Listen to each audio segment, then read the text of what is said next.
জাবালে নূর পবিত্র কাবা শরীফ থেকে মাত্র 2 মাইল দূরে অবস্থিত।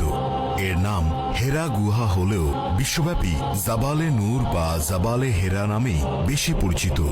জাবালে নূর অর্থ হল নূর বা আলোর পাহাড়, কেননা এ পাহাড়েই আল্লাহর পক্ষ থেকে হযরত মুহাম্মদ সাল্লাল্লাহু আলাইহি ওয়াসাল্লামের উপর সর্বপ্রথম বরকতময় আলোকিত কুরআন মজিদ নাজিল হয়েছিল, যা শুধু মুসলিম উম্মাহ নয় বরং বিশ্ব মানবতার জন্য নূর বা আলো।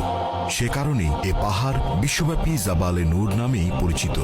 এই গুহায় হযরত জিবরাইল আলাইহিস সালাম সর্বপ্রথম প্রিয় নবী হযরত মুহাম্মদ সাল্লাল্লাহু আলাইহি ওয়াসাল্লামের কাছে কুরআনের বাণী নিয়ে এসেছিলেন, আর এখানেই বিশ্বনবী হযরত মুহাম্মদ সাল্লাল্লাহু আলাইহি ওয়াসাল্লাম ধ্যানে মগ্ন থাকতেন।